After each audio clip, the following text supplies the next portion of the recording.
Tonight, the I-Team begins another series of reports. This week, the subject is a man who calls himself Casey Ramierz of Princeton, Minnesota. Don Shelby has the story. Don? Thanks, Dave. Several years ago, Casey Ramierz arrived in Princeton. He was warmly received by the people there.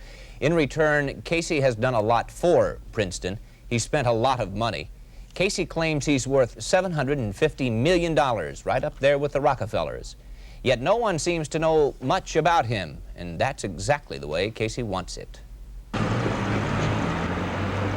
Princeton is a town of about 3,000 people 50 miles northwest of the Twin Cities on Highway 169. Before the bypass was built, people heading for Mille Lacs had to drive right down the main street. Princeton worried that the bypass would kill the town. It didn't.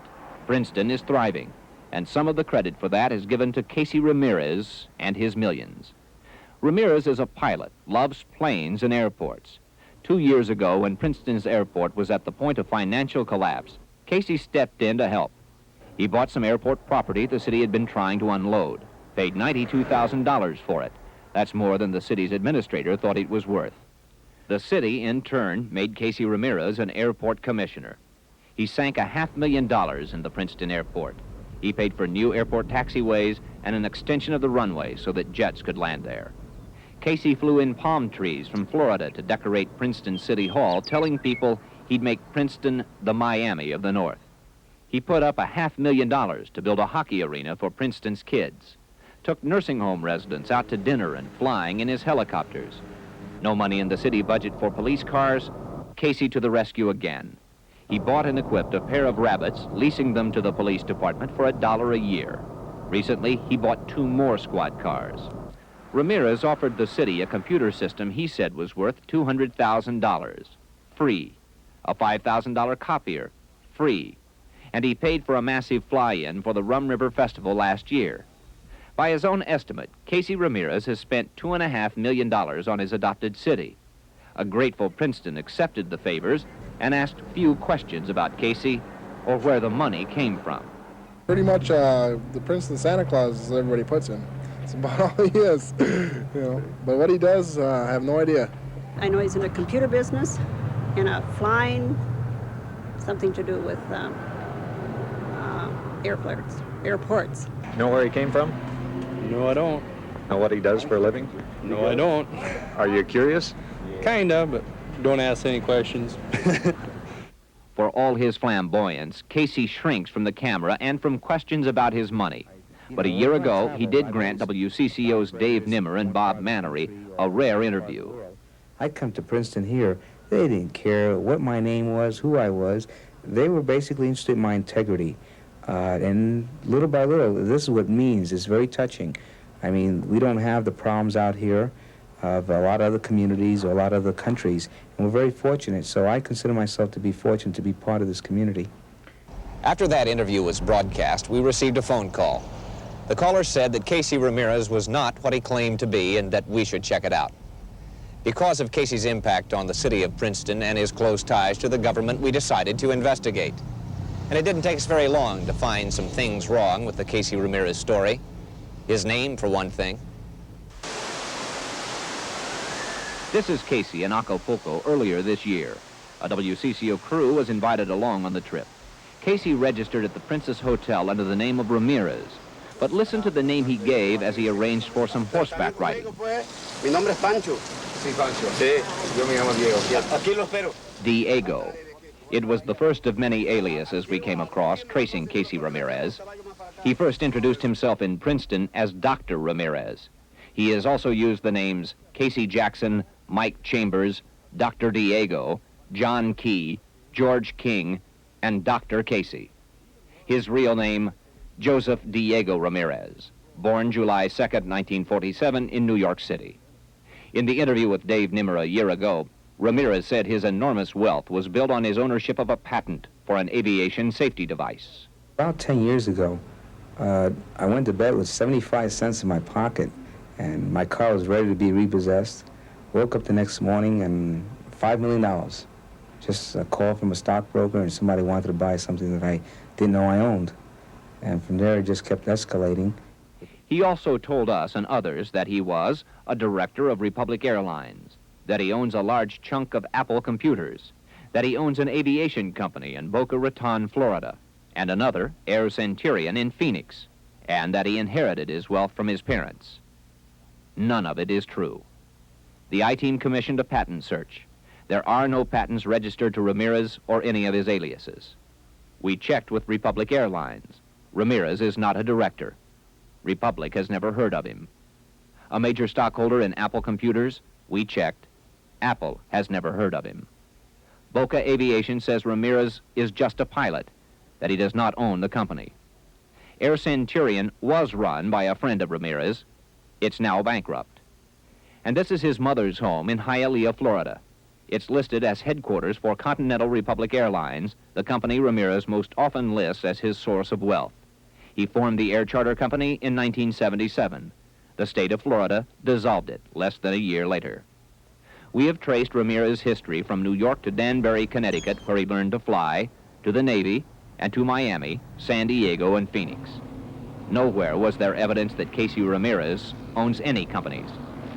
We did find that he owns several airplanes and about 50 cars, and that he maintains homes in Hialeah, Fort Lauderdale, Los Angeles, and Princeton, Minnesota. He has spent $2.5 million in Princeton, and he has no visible means of support. Casey Ramirez is a businessman with no business to be found, a millionaire who pays his bills in cash. When one of the contractors on the Princeton hockey arena demanded payment of $128,000 owed him for work done on this project, Casey came up with it in February. All of it stuffed into brown paper bags, $128,000 in $20 bills. Most of the cash comes from Florida. Ramirez's former chief pilot, GAIL VAIL. He carries his money in his sacks, he carries it in little duffel bags, he carries it in any type of container over and above what you would think a banker would do. Pilot VAIL said she flew money missions to Florida for Casey and says she witnessed many others. On one trip, she accompanied Casey and an assistant to a hotel in Miami. I stayed in the lobby while Casey and his friend went up and had his little satchel, and they came down and were very disgusted. Why were they disgusted? Because they didn't get what they wanted. What was it that they wanted? Can you tell me that? Yes, I believe it was money. How much money? I don't know. The I-Team has learned that some bankers in Princeton have been subpoenaed to turn over Casey's financial records to the Internal Revenue Service's Criminal Intelligence Division. Casey himself has told friends that he's in trouble with the IRS. And the I-Team has also learned that Casey Ramirez allegedly has not filed a federal income tax return since 1976. The man who owns two of Princeton's police cars, part of its airport, the hockey arena, and at one time was a city official, is an imposter. And for the most part, Princeton has not cared to ask for the truth, as long as the money keeps coming. I guess I'm like a lot of other people. I've wondered what Casey's businesses are. And I guess if he wanted me to know, he'd come and tell me. Would it matter to you, the source of that income? Well, I guess not really, I guess. I wouldn't want it to be anything illegal, I guess. But if it's money and it spends just like anybody else's, and that's what we have to look at, I guess. The I-Team has asked several times for an interview with Casey Ramirez. He has refused every request, at one point saying he couldn't talk to us for reasons of national security. We did talk with Casey again tonight by phone from Los Angeles, and he said that he was too busy to answer our questions, but that he would try to get together with us next week. So where does Casey get his money? It has been rumored around Princeton for some time that he may make it illegally. We'll look into the story behind those rumors tomorrow night.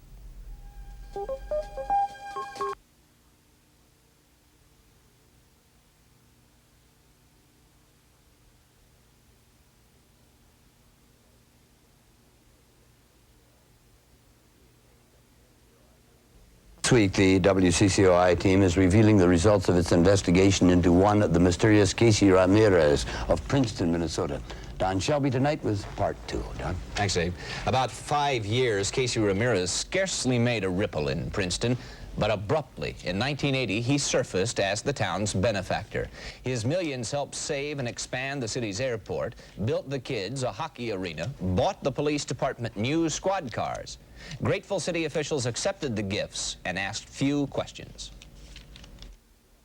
Those who did ask questions, we discovered, were answered with lies. Ramirez claimed a patent made him rich. No such patent exists. He claimed he was the owner or director of several aviation companies. The companies all denied it. He claimed he was a major stockholder in a computer firm. The firm has never heard of him. He has wealthy parents, some were told. This is his mother's house. It's worth $22,500. So the question remains, where does Ramirez get his money? The sacks of $20 bills he paid a contractor with. The satchels of cash he picks up on flights to Florida.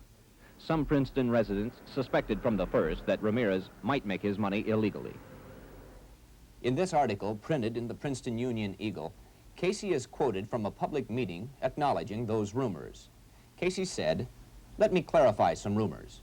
I am not in white slavery. I am not in the mafia. I do not transport drugs up here." Ramirez has never been convicted of a crime. He has been arrested twice. The most serious charge involved a plane. Larry Schmidt traced that story. In 1978, an associate of Casey Ramirez bought a plane in the Bahamas, but a Florida court soon ruled that the sale was illegal. Ramirez's friend lost the plane, a $28,000 investment, to the original owners. The Beechcraft Queen Air was eventually sold to this man, Frank Lambie, an aircraft dealer in Fresno, California. One day, a buyer showed up. He says, "My name is Casey Ramirez, and matter of fact, the doctor, but just call me Casey." I says, "Fine, Casey." He says, "I noticed a Piper Navajo there." He says, "And that might be a little bit too small." He says, "Now I notice a Queen Air. Is that Queen Air yours?" I says, "Yes." He says, "Well, I show some interest in that Queen Air." I says, "Fine." After a test flight, Casey filled the tanks and agreed that he would purchase the plane the following day. But when morning came, the plane and Ramirez were gone. The plane had been stolen. The plane was found several months later abandoned in Fort Lauderdale, Florida, where Casey's friend made one final unsuccessful attempt in the courts to get the Queen Air back. On March 13, 1980, the FBI charged Casey Ramirez with stealing the plane from San Diego. Ramirez knew about the warrant, but he remained a fugitive for 8 months. City officials in Princeton knew about the warrant too, but it didn't seem to affect the city's business relationship with Casey. Ramirez was finally arrested at the Deer Valley Airport in Phoenix in December of 1980. Ramirez hired Minneapolis criminal attorney Ron Meshbesher to defend him on the stolen aircraft charge. Richard Anderson, the mayor of Princeton, was flown to San Diego to appear as a character witness at Ramirez's bond hearing. But the federal prosecutors soon dismissed the case. According to attorney Meshbesher, the government dropped the case because Ramirez had an airtight alibi. According to the U.S. Attorney's Office in San Diego, they dropped the case temporarily because they weren't ready to prosecute. The government says it's still investigating Ramirez for the alleged plane theft. This wasn't the first time the FBI had looked into Casey Ramirez. He was investigated in 1972 when he posed as a student on the campus of Western Connecticut State College and said he was a Nixon campaign organizer. Campus police searched him and said he was carrying government identification that didn't belong to him. The case was turned over to the FBI, which has no comment on what it did with the case. During the 8 months Ramirez was a fugitive on the stolen plane charge, every crime computer in the country listed the outstanding warrant against him. Yet during that period, Ramirez made dozens of flights to Latin America, always escaping the detection of customs officials. The U.S. Customs Service would like to know how he did that. Investigators with the U.S. Customs Service have told the I-Team that Casey Ramirez was and continues to be the subject of investigations for drug and currency smuggling. In 1978, federal and state agents from Florida located a convicted drug smuggler and murderer by the name of William Zambito. Zambito agreed to testify against dozens of narcotic smugglers. He did testify against 10, but then he was murdered in the Atlanta penitentiary. According to records on file with the United States government, Casey Ramirez was associated with William Zambito in 1975 as his pilot. While Ramirez was living in Florida, he was associated with a man by the name of Anthony J. Randazzo. Randazzo and Ramirez operated as a team on a number of flying excursions. During that period of time, Randazzo was given a deal by federal drug agents in return for his testimony against 10 narcotic smugglers. Randazzo told the I-Team recently he knows Ramirez quite well. And finally, there is GAIL VAIL, former chief pilot for Ramirez. She says she flew or witnessed many deliveries of large amounts of cash between Florida and Minnesota for Ramirez. We asked her if Ramirez ever talked about drug trafficking. He would always come up to me and say, now, you might be frisked, you might be stopped, you might be searched for anything. And he said, just act cool. And I says, what have I got to be anything else but cool about? But there was this one instance that he said, when I was bringing an airplane to Florida, and we were in Florida, and he said, I'm not dealing in drugs, but there may be opportunity that the people that I'm involved with might be. We do not know if Casey Ramirez traffics in narcotics. We do know that he travels with people who do. We know that for several years, the FBI, DEA, the IRS, and the U.S. Customs Service have been investigating whether Ramirez deals in drugs. And we know that the explanations Ramirez has given for his wealth are false. While Ramirez is the subject of all these investigations, the city of Princeton was selling him city property, appointing him an airport commissioner, and allowing him to own its police cars. We'll explore the relationship between Casey Ramirez and the people of Princeton further tomorrow night.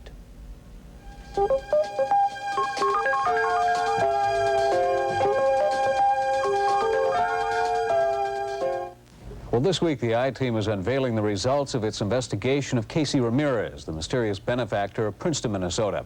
Don Shelby now with part 3 of that report. Don? Doug, Ramirez says he is worth $500 to $750 million. He credits his wealth to a patent he says he owns and to ownership of several companies. Those claims are false. The truth about Ramirez is that he spent a lot of money in Princeton, gotten very close to its leaders, been generous and kind to its elderly and children, and is considered by some as the town's Santa Claus. Wherever we have looked for facts about Casey Ramirez, we have found stories of his big heart, big money, big ideas, big lies. And in Princeton, we found big trouble. Ramirez was a fugitive from the FBI for 8 months in 1980. Princeton's mayor and city council knew about the warrant. Mayor Richard Anderson signed a contract selling airport property to Ramirez 2 days before Ramirez was arrested in Phoenix, arrested for airplane theft. The deal went through despite the advice of City Administrator Greg Withers not to do business with Casey. Withers had learned that other agencies were investigating Ramirez. Those agencies were? The Minnesota Bureau of Criminal Apprehension and IRS and FBI. But because the city desperately needed money, Withers said, Princeton sold the airport property to Ramirez anyway. Casey then took over the fuel concession at the airport, agreeing to pay the city for lost income on that business. And he did pay, in cash. But he had the city administrator Withers make out the receipt to Mike Chambers. Why would a person, just guessing here, why would a person want to not put his name? Just guessing. The only reason I came up with it was for income tax purposes. To hide the fact that you had spent that kind of money. Right. The city did, at the last minute, back away from another Ramirez offer, a free computer to run the town's business, a $200,000 computer, Casey claimed. When Ramirez showed up at the city hall with the computer in the back seat of his car, City Administrator Withers called off the deal, he says, because Ramirez wanted to keep ownership of the computer and its program. If that computer had gone in, Casey would have had access to it. Yes. And all city business. Right, which is another one of the concerns, is like I said, about his access to the computer after it was implemented. Fact is, it wasn't a $200,000 computer at all, was it? One of those desktop It was an kind of Apple computer, and they're not worth $200,000. At that time, Ramirez lived in this house in Princeton. He still does. It belongs to Mayor Richard Anderson. The two lived there together until the mayor moved out of his own house. I got tired of him living in my house as a guest, so I moved out. For 6 years, I've put up with Casey, and I say that in a very friendly way. But Casey is a person that is I call him a genius type person, where he requires very little sleep. And so it became much more convenient for him to just take over the house. He agreed to, in some way, shape, or form, purchase the house, and prior to that, I'm leasing him the house. Okay. Would you care to disclose for us the purchase price that you agreed upon? No, I wouldn't. Sources close to Casey have heard him say he'll pay Anderson $100,000 more than the market value of the home. In the meantime, while Casey Ramirez lives in the mayor's house, The mayor of Princeton lives in an apartment over the Sears store. Casey pays the rent. Richard Nellis is the Airport Commission chairman in Princeton. He's also an insurance salesman and a staunch supporter of Ramirez and his plans for the Princeton airport. According to bank officials, Nellis insures many of Ramirez's 50 cars. Nellis refused to say how many of Casey's cars he does insure. In fact, he refused to talk with the I-Team at all about Casey, saying he's still angry with WCCO about a CBS documentary critical of hunters. That documentary was aired 7 years ago. More serious questions have been raised about Ramirez's relationship to this man, Jerry Davis, former manager of the local credit union. Through Davis, Ramirez deposited huge amounts of cash in the credit union. Those transactions, we have learned, are now the subject of 3 separate investigations by state and federal officials. Banking officials say that Davis allegedly failed to file tax statements on dozens of Ramirez transactions totaling more than $1 million. Those tax statements, known as CTRs or currency transaction reports, must be filed anytime there is a $10,000 cash transaction. CTRs alert the IRS that taxes may be owed on that cash. Davis denies any wrongdoing. And all CTRs were filed appropriately and properly. Things that I'm aware of were filed. But Jerry Davis was in trouble before the alleged irregularities over the cash deposits. For a long time, he'd wanted an indoor hockey arena for Princeton. There was never money for it, until Casey Ramirez came along. Casey promised to lend the Hockey Association enough money to build the arena, $500,000. Based on that promise, Jerry Davis wrote this letter to one of the contractors. It was taken by the contractor as a letter of credit, backed by the credit union. In other words, pledging the assets of the credit union members to pay for the arena. But Davis had written the letter without the knowledge of the credit union's board of directors. When the contractor finished his work and demanded payment of $128,000, the credit union refused to pay. Ramirez had not come up with the money. So the contractor had his lawyer draw up this lawsuit. It charges Jerry Davis, the Princeton Youth Hockey Association, and the credit union with fraud. Jerry Davis then resigned. Could you tell me why you resigned from the credit union? Oh, I thought I'd try something different. The contractor's suit was never filed. On February 13th this year, Casey Ramirez flew into Princeton in a helicopter. He unloaded 2 grocery bags filled with cash, $128,360 in $20 bills. The contractor was paid and the suit was dropped. Jerry Davis, now unemployed, fills his time managing Casey Ramirez's hockey rink. Small town rumors run a dime a dozen. They're unbelievable what happens in a small town. There are a lot of rumors about Casey Ramirez, but these are the facts. Casey Ramirez is under investigation by the Minnesota Commerce Commission, the Internal Revenue Service, the Federal Bureau of Investigation, the United States Customs Service, the Drug Enforcement Administration, and 3 police agencies in Florida.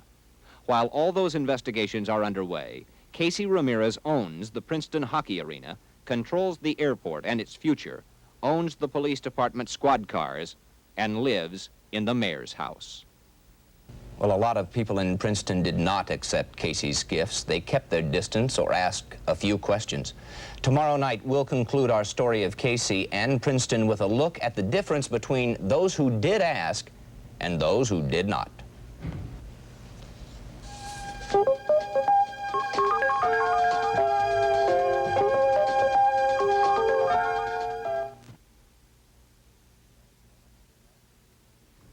Tonight, the I-Team concludes its series of reports on Casey Ramirez of Princeton, Minnesota. The multimillionaire was pumped $2.5 million into the city of 3,000 people. Don Shelby here with the final report. Don? Thanks, Dave. The I-Team has interviewed more than 50 police agents across the country who have knowledge of Casey Ramirez.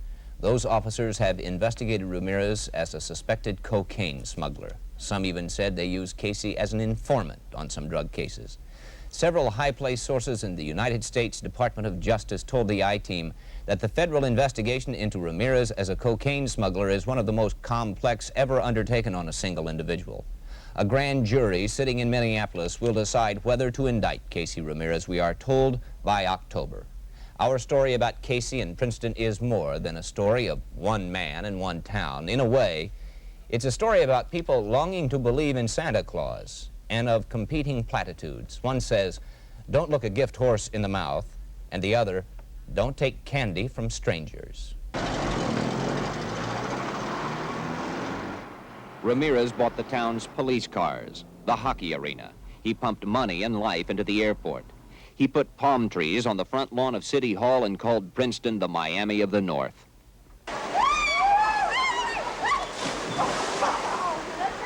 And then there are the hundreds of genuinely kind things he has done for people, like this trip to Acapulco for some of his friends.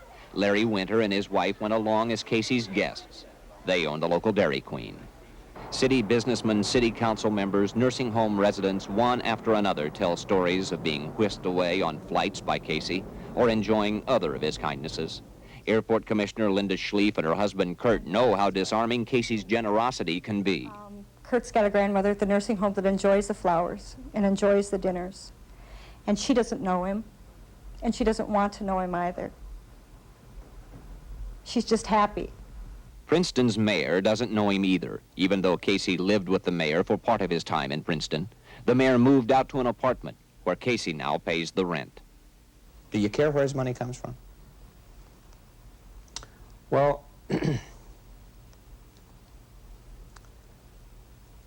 I guess to me, it doesn't make any difference where his money comes from.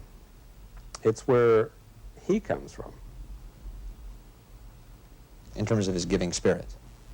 In terms of his whole personality, yeah, his whole person. The police chief, Tom McCarthy, said he felt there was something wrong with accepting squad cars from Casey, but did, even though he knew Ramirez was under investigation by federal and state police. But what do you do? I mean, the guy hasn't committed any crimes, and people come up to us and donate other equipment to the police department, and it's accepted. And just because the guy is under investigation or wants to do something for the city, you refuse him too. Resort owner Sam Haggerty of nearby Little Elk Lake believed Ramirez's fabrications and wanted to join him in a seaplane operation. Haggerty and his daughter still idolize Casey and trust him implicitly. I don't really know how he makes his living, and I don't really think it's any of my damn business. And I don't think it's yours or anyone else's. And former credit union manager Jerry Davis accepted Casey's $500,000 loan for a new hockey arena, something Davis had wanted badly for the Princeton kids. Davis lost his job. A lawsuit charging Davis with fraud was drawn up after he left the credit union. The lawsuit was based on his dealings with Ramirez. Davis is now under investigation by the Internal Revenue Service for those transactions. Some took the stranger's candy, but then had second thoughts and began to ask questions, like Airport Commissioner Schlief and City Councilwoman Faith Zwemke, who were flown to Phoenix by Casey to see his businesses there. They said they saw very little business and soon grew suspicious. Well, I say that there definitely has to be some investigation done, and that the city should stop and take a look at what they are accepting. We haven't really asked that many questions about it. Afraid maybe to ask too many questions? That could be part of it, yes. Some said no to the stranger's candy from the very start. The management of the Princeton State Bank said no when Casey refused to produce evidence of his income other than sacks of cash. The Princeton Flying Club, a group of local pilots, turned down Casey for membership even when he offered to give them an airplane. He was too aggressive, too flamboyant for their tastes. Former Governor Elmer Anderson, publisher of the Princeton Union Eagle, kept his distance as well. As a former legislator and public official, I really know how careful you have to be when later you might be in judgment upon people or making decisions about things. So I didn't go to any of the dinners or take any of the airplane rides or in any way, though I didn't mean that in any unfriendly way. I guess I'd have to say I was being a little cautious until I learned more. Casey took his money and his tall tales to Phoenix 2 years ago and tried to take over a financially sinking aviation company named CENTURION. The owners accepted bankruptcy rather than Casey's kind of help. I think all of us, I know I do anyhow, we all have a tendency to exaggerate, and so, you know, hey, if you can impress the natives, what the hell? And, Sure. those of us that live in Phoenix sometimes have a reputation of being a little on the hick side, but we're not quite that bad. I think if something does come up that Casey has done something wrong and we're taking money that maybe isn't so-called clean money or whatever, a lot of us are really going to be hurt because we had a lot of faith in him. I think even the point we're at now, there's a lot of embarrassed faces around that we haven't asked any more questions than we have. Maybe we don't want to know what's really going on. This has not been an ordinary story of corruption. The people of Princeton, caught up in Casey's ventures, are, so far as we could tell, honest, trusting people, nice people. They believe, some still do, that Casey's gifts were good for the town. But the gifts have come at a cost to Princeton. The city's government, its Youth Hockey Association, many of its people find themselves in debt to a man whose past, whose source of income, and whose integrity are suspect, dependent on an imposter for the operation of their airport and even their police cars. People like Sam Haggerty have invested their trust in a man who deals in lies. Young people like Cheryl Haggerty have been led to admire a man who is under investigation for drug smuggling. Casey's favors may have cost Jerry Davis his job. And there is friction now between those who question Casey's money and motives and those who continue to trust him. Princeton will emerge from the Casey crisis intact, no doubt, a little wiser than before and a little sadder. And the rest of us are left to wonder how we would act if Casey had come to our town. Very good. Thank you, Don.